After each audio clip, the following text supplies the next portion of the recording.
Sejumlah aktivis termasuk Direktur Lokataru Foundation, Del Pedro Marhen ditangkap usai demo yang terjadi pada akhir Agustus lalu.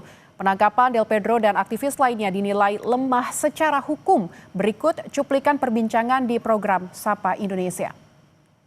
Di tengah masyarakat kemudian dalam tanda kutip ini mereka dibilang kriminalisasi dan juga terburu-buru. Anda melihatnya seperti apa, Pak Usman? Ya, kami sudah mempelajari proses penangkapan tersebut dan kami berkesimpulan bahwa penangkapan itu menyimpangi kaidah-kaidah hukum acara yang benar, mulai dari surat penangkapan sampai dengan perlakuan aparat terhadap Del Pedro ketika dibawa ke Polda Metro Jaya. Nah, yang kedua, kami juga sudah mempelajari pasal-pasal yang dikenakan kepada Del Pedro dan kesimpulan kami buktinya sangat lemah. Baik itu berkaitan dengan misalnya dugaan penghasutan untuk melakukan kekerasan maupun juga penghasutan terhadap anak untuk misalnya terlibat di dalam kegiatan politik, unjuk rasa, atau larangan lain yang ada di dalam konvensi anak atau di dalam undang-undang perlindungan anak. Dengan demikian kami meminta atau merekomendasikan kepada kepolisian daerah Metro Jaya untuk menghentikan penyidikan tersebut. Yang pertama, kalau memang kepolisian serius dalam mencari siapa dalam kerusuhan, siapa yang melakukan kerusuhan, menyerang polisi, maka mereka bukanlah sasaran. Itu saya kira salah sasaran. Kalau pihak kepolisian tidak bisa juga melakukan mengeluarkan SP3, setidak-tidaknya permohonan penahanan mereka, saya juga ikut menandatanganinya, dikabulkan. Saya kira ini penting untuk menjaga kredibilitas kepolisian yang sangat merosot dalam beberapa pekan yang terakhir. Harapan kami pada Kompolnas juga demikian, melakukan pengkajian sekaligus juga melakukan peninjauan lebih kritis terhadap proses penangkapan terhadap Del Pedro Marhen, terhadap Harik Anwar, terhadap Syahdan Hussein dan lain-lainnya. Dan kami mendesak agar seluruhnya dibebaskan, termasuk juga pelajar-pelajar yang masih ditahan atau mahasiswa yang masih ditahan dan juga para aktivis hak asasi manusia yang masih ditahan. Oke, baik, didorong untuk kemudian penangguhan penahanan, dibebaskan, kalau bisa ya dihentikan penyidikannya. Tapi dihentikan, karena buktinya sangat lemah. Oke, saya coba ke Pak Wayan dulu. Pak Wayan, ini kan kemarin Pak Yusril sempat mengunjungi Polda Metro Jaya, kemudian menjenguk Del Pedro dan juga sejumlah tahanan lainnya, kemudian juga sempat ke Makassar untuk menjenguk tahanan demo lainnya. Tapi yang kemudian kita soroti kemarin ketika Pak Yusril ini bilang ya minta untuk dijalani proses hukumnya seperti itu.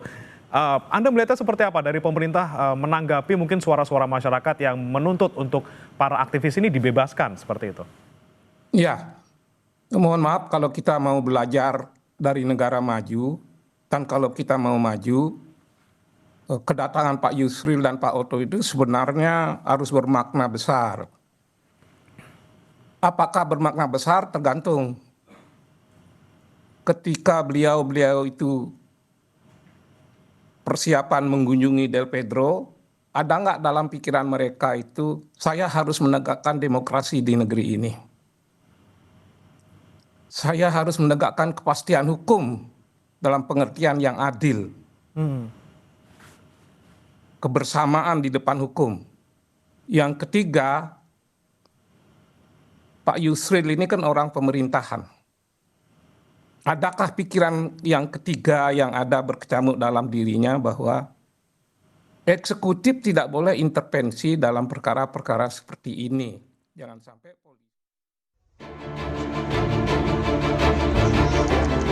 Komisi untuk Orang Hilang dan Korban Tindak Kekerasan, Kontras, dan sejumlah aktivis HAM mengunjungi Direktur Lokataru Del Pedro Marhen dan beberapa rekannya yang ditahan di Polda Metro Jaya.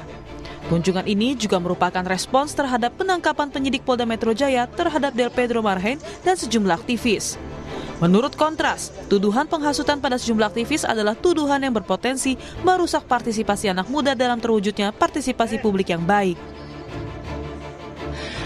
Kurang lebih kami di sini semua bersepakat bahwa tuduhan penghasutan yang dialamatkan oleh kepolisian kepada semua orang yang ditangkap gitu ya, termasuk Pedro, Muzaffar, Syahdan dan juga Harik Anhar adalah tuduhan yang terburu-buru dan tuduhan yang kemudian dapat merusak ke depannya masa depan partisipasi gerakan anak muda dalam mendorong kebijakan publik yang lebih baik di negara ini.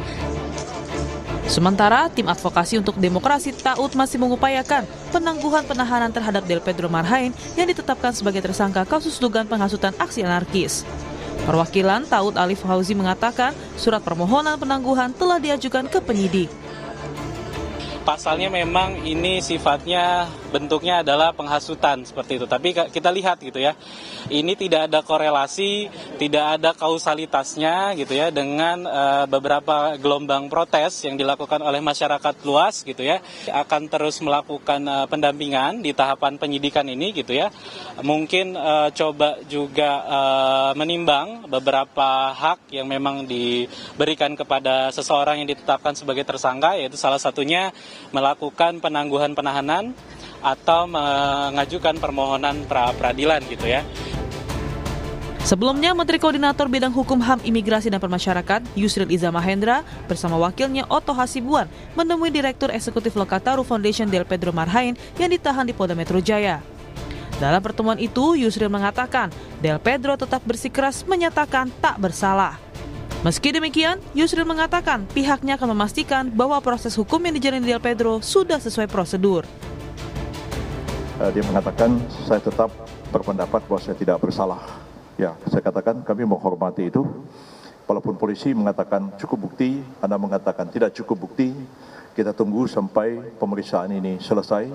Dan kami harus memastikan bahwa Anda diperiksa sesuai ketentuan-ketentuan hukum acara pidana. Tidak ada pemaksaan, tidak ada kekerasan, dan pemeriksaan itu dilakukan secara fair, jujur, dan adil, dan didampingi oleh penasihat hukum.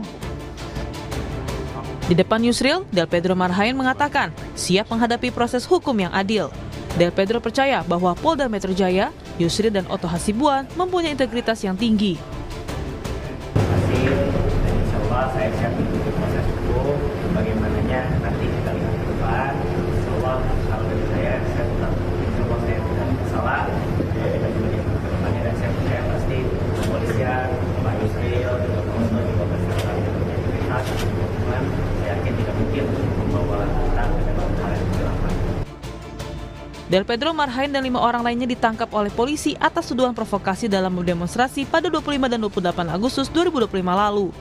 Mereka dituduh telah menghasut massa untuk bertindak rusuh saat unjuk rasa. Hingga kini, 68 orang masih ditahan pasca demonstrasi. Tim Liputan Kompas TV.